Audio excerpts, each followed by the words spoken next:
Então, para brincar um pouquinho mais, só para a gente terminar aqui, vamos brincar um pouquinho mais com os nossos retornos. Então, vamos criar uma função chamada de somar, só para a gente brincar, e uma função aqui chamada de multiplicar. E aí, a função somar vai somar que tipo de informação? Ele vai somar dois números, então a gente vai ter o número x, que vai ser um inteiro, e o número y, que também vai ser um inteiro. E o multiplicar, eu vou multiplicar o x também, só que eu vou passar um double, porque eu quero casas decimais, tá? Vou pôr multiplicar não, vou pôr multiplicar, tá bom, vai. E aí eu vou colocar aqui o y também como double. Então, esses são os parâmetros, e de novo, declarei função, dei o nome para ela e passei os tipos que ela espera. O que aconteceu no sistema? O sistema armazenou no espaço de memória uma função que espera dois inteiros. Ele não se importa com o nome, para ele tanto faz o nome que se você deu somar, se você deu sum, não importa a palavra, armazenou esses espaços de memória para você. Beleza? Então agora a gente vai chamar esta função. Vamos chamar essa função, vou passar 2 e 3, e no multiplicar eu vou passar aqui 2 e 3. Aí vai dar erro. Tiago, por que deu erro? Porque a gente especificou que o tipo é double, não é um inteiro. Então tem que passar alguma coisa casa decimal. Vou pôr 2.0 e aqui eu vou pôr 3.1. Tá? Então beleza. Passei a casa decimal aqui para ficar o número mais certo. Vou pôr 3.5 para não confundir muito aqui. E aí se eu executar aqui, por exemplo, x mais y, eu preciso retornar para essa função a soma. Ou eu posso imprimir direto aqui o resultado de x mais y. Mas eu quero retornar porque eu quero manipular mais informações. Então eu vou fazer com que ele pegue essas instruções, devolva para mim, e aí com o resultado eu vou manipular o resultado. Tá?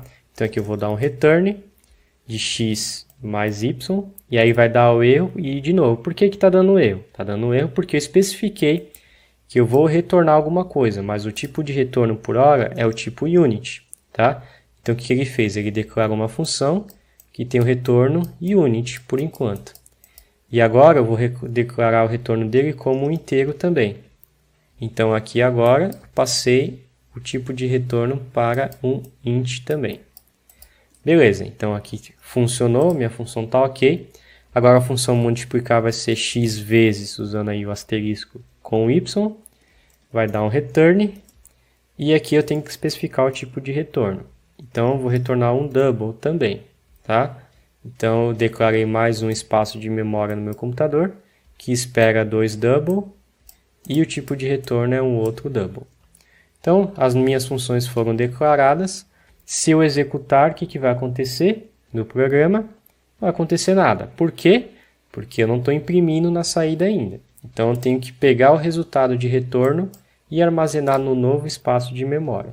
Então, ele vai executar a lógica do bloco de código que está dentro dessa função, vai pegar o retorno que está aqui e guardar no espaço novo de memória. Então, vamos guardar aqui uma variável chamada de resultado da soma recebe isto daqui, e um outro espaço de memória, um val, chamado de resultado da multiplicação.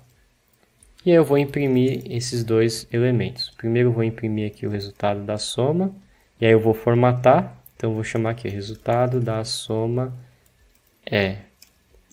E aí eu vou colocar aqui o nosso função, e resultado da multiplicação é o resultado da multiplicação. Então ele vai executar as duas instruções, e aí 2 mais 3 é 5. E 2 vezes 3.5 é 7.0. Beleza? Então a gente fez esse bloco de código aqui. Para a gente deixar o código mais enxuto, a gente pode fazer uma outra coisa. Aqui eu guardei o espaço de memória, certo? Para conseguir imprimir. Mas eu não preciso guardar o resultado da soma numa variável, porque eu não vou usar ela depois, né? Eu posso pegar e jogar direto a função aqui dentro. Como a gente aprendeu na aula passada. Eu posso fazer isso e tirar ela aqui. Por quê? Porque ele vai executar essa linha, vai vir para cá, vai fazer esse cálculo, vai pegar o resultado, vai devolver para quem chamou ele. Quem chamou ele foi esse bloco aqui, que é o bloco de execução. Vai pegar o resultado, vai guardar aqui e depois ele vai imprimir junto com a string. Tá? Essa aqui é uma forma mais enxuta para a gente já executar a chamada e pegar o resultado que vai chegar aqui e já jogar dentro de um bloco de código. Tá bom? Então a gente fez uma forma mais enxuta para a gente já construir essas duas funções aqui. Tá? E de novo, se isso aqui complicou, pode voltar ao jeito normal que você estava fazendo. Quando a gente está começando a programar, é muito mais fácil a gente guardar sempre o retorno numa variável e depois manipular esse retorno, tá? Que é o resultado aqui. Mas se você quiser ir além, começar a fazer as coisas mais rápidas, né, vamos dizer assim, você pode já guardar, pegar o resultado que vai ser devolvido por essa função, obviamente, e já usar ela como alguma coisa que você queira fazer. Tá? Por exemplo, se eu colocar aqui o resultado da soma mais 2, eu posso imprimir o resultado da soma com 2. Então, 2 vezes 3 dá 6, 2 vezes 3, 2 mais 3 dá 5, com mais 2 dá 7. Beleza? Ou posso passar ela aqui direto também, que vai ter o mesmo efeito. Tá? Vai continuar voltando aqui 7. Então, são formas mais enxutas de a gente brincar com as funções, porque o resultado que ela vai retornar vai ser armazenado em algum lugar. Aqui eu estou guardando dentro de uma variável, tá? Mas eu posso já pegar o resultado que está voltando e já executar alguma coisa com esse resultado. Essa é uma outra maneira que a gente tem para brincar com a função. Tá bom? Então, isso daqui que é o essencial que a gente precisa saber para trabalhar com funções, para quando a gente começar a criar os nossos próprios aplicativos, nossos próprios sistemas aí no geral. Então a gente vai brincar bastante quando a gente for evoluir as nossas lógicas e começar a deixar o nosso código dinâmico. Então agora você já sabe criar suas próprias funções, funções internas, né? Então você já aprendeu que são blocos reutilizáveis para a nossa organização do nosso código. Pode ter tipo ou não de retorno, pode ser qualquer tipo daqueles que a gente já conhece. Existe um escopo, você pode declarar o corpo e o método da função, pode ser inline também.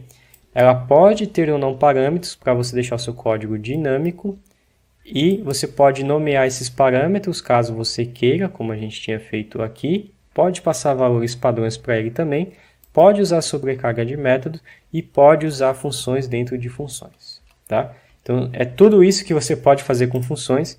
Eu sei que pode parecer muita coisa agora para você, mas reveja a aula de novo, faça com calma, vai brincando com funções, crie funções novas.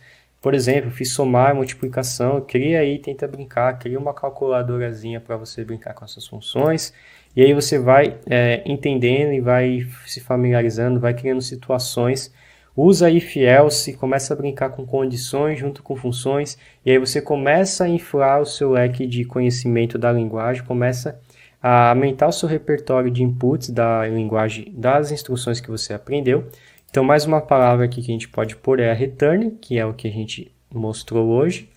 E, em termos teóricos, agora você já sabe sobre funções, já sabe sobre escopo, já sabe sobre fluxo com if else.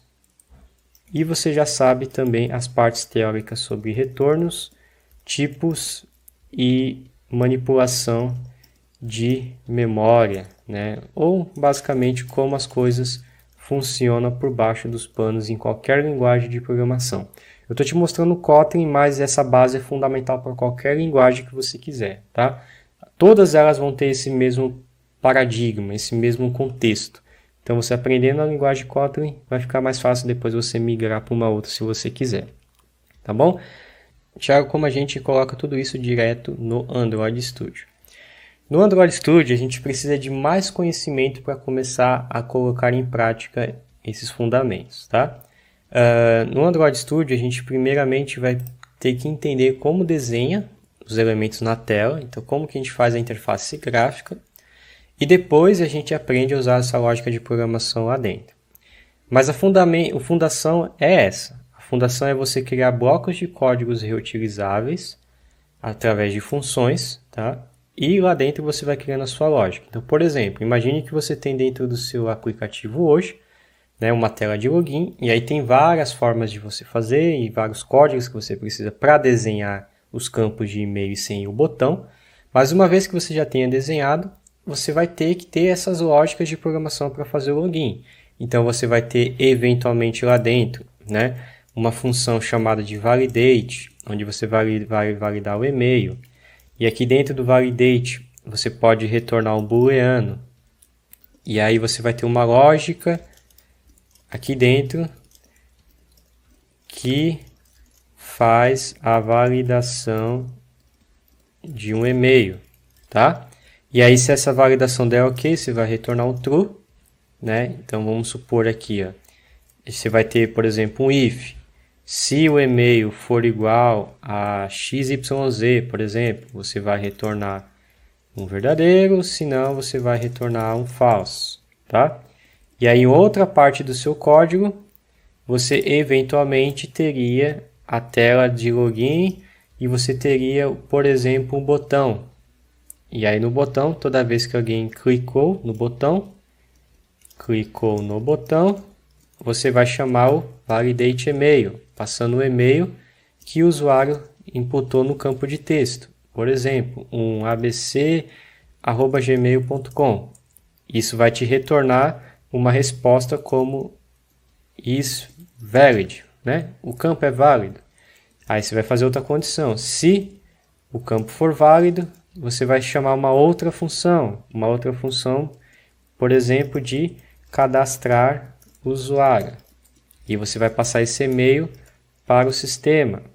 E aí o sistema vai chamar o cadastrar usuário com o e-mail que você já passou. Por exemplo, o chamado de abc@gmail.com. E aqui vai ter toda a lógica para cadastrar no banco de dados.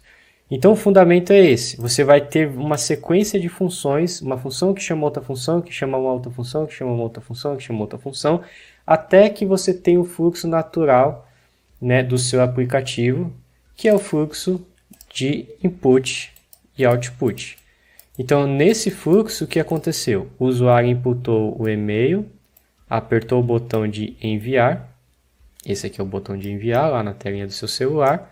Esse código vai pegar o campo de texto, que é o seu e-mail, vai fazer o processamento de validação, vai fazer o processamento de cadastro no banco e vai te devolver na tela, por exemplo, uma outra mensagem dizendo usuário cadastrado com sucesso.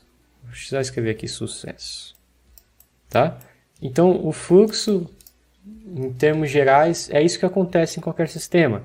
Vamos supor que você está utilizando hoje o app lá do Instagram. O que está acontecendo no Instagram, a grosso modo? Você apertou o botão de like. Apertou o botão de like, vai pegar o seu identificador único, vai fazer o processamento, vai verificar quem clicou no like, vai verificar quem é o destinatário que está recebendo o like, vai incrementar o número no like e vai devolver uma mensagem visual para o usuário, o coraçãozinho mudando o ícone. Então, a gente faz essa interação de input, output o tempo inteiro quando a gente cria um software. E a gente usa funções basicamente para a gente manipular toda essa lógica de programação. Então a gente usa as condições de if, de else, os tipos, os booleans, para a gente conseguir deixar o nosso código e o nosso projeto cada vez mais dinâmico. E de novo, quando a gente começa a programar, olhar para essas instruções aqui, pode parecer que você não está evoluindo muito, tá? Porque a programação demanda tempo. Você não vai aprender a programar na próxima semana e eventualmente nem no próximo mês, porque isso demanda tempo. Você precisa ser persistente, você precisa ser resiliente, ter paciência para começar a estudar 10 minutos por dia e realmente começar a praticar a programação. Você precisa dessa base sólida, a base da linguagem é muito fundamental.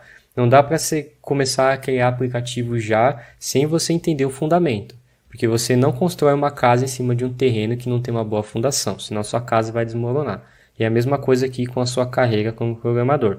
Você precisa dessa fundação, esse fundamento é muito importante, porque lá na frente, quando você realmente for um desenvolvedor e começar a criar software de verdade, todo esse fundamento vai ser aplicado e vai ser muito mais fácil de você entender, porque você vai ter dominado esse conjunto. Por isso que eu falo, os projetos aqui, esses testes, essa brincadeira com a linguagem, pode parecer projetos bobos, não estão fazendo nada ainda, a gente não está vendo nada na tela, a gente está vendo na tela preta aqui no console, né?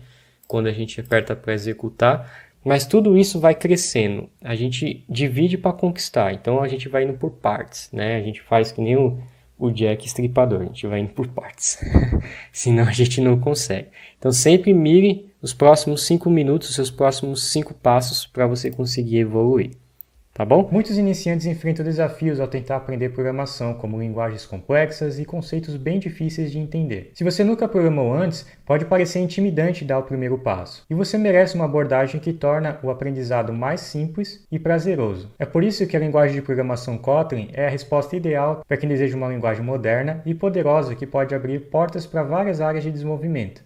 Nesse curso eu vou te mostrar exatamente como essa linguagem pode transformar a sua vida profissional. O curso completo de Kotlin é um curso que foi projetado e estruturado especialmente para iniciantes que nunca programaram antes na vida e que desejam aprender de forma prática e eficiente. O nosso curso foi feito para guiá-lo desde os conceitos mais básicos ao desenvolvimento avançado com essa linguagem. Nada complexo, ao contrário disso, com um conteúdo fácil de seguir e exemplos práticos. Aqui estão os módulos que você vai encontrar dentro do curso. O módulo 1 eu chamo de domínio variáveis, tipos e lógica de programação. Aqui você vai aprender tudo o que você precisa para começar a programar no Kotlin, desde a instalação do ambiente de desenvolvimento, que é a ferramenta que você vai estar utilizando, até conceitos fundamentais de variáveis e tipos de dados. A gente vai estar abordando ali erros de compilação e erros de execução, conversão de tipos, operadores lógicos e muito mais coisas da lógica de programação, com aulas dinâmicas e desafios práticos e exemplos do mundo real para que você seja guiado através dos primeiros passos na programação e que você fique preparado para evoluir com os nossos desafios interativos e colocar toda a teoria em prática. O módulo 2 você vai aprender sobre funções e reutilização de código de forma eficiente. A gente vai estar explorando ali como criar e otimizar funções no Kotlin com foco na reutilização do código. Serão abordados conceitos como a declaração e o corpo de uma função, parametrização, tipos de retorno, sobrecarga de funções e outros fundamentos sobre funções. Você também vai aprender a utilizar recursos avançados para tornar o seu código mais flexível e versátil, com uma série de desafios práticos incluindo o uso de múltiplas funções para consolidar ainda mais os seus conhecimentos para que você ganhe confiança na criação de funções e de programas mais eficientes. O módulo 3 é onde você vai começar a dominar a programação orientada a objetos no Kotlin. Nesse módulo, você vai se aprofundar nos conceitos de OOP, que é a orientação a objetos, e você vai aprender tudo sobre classes, definição de propriedades, comportamentos, manipulação de dados, tudo isso para que você possa ser expert em OOP. Você vai estar se preparando ali para criar qualquer software moderno, seja aplicativos mobile, desktop ou web.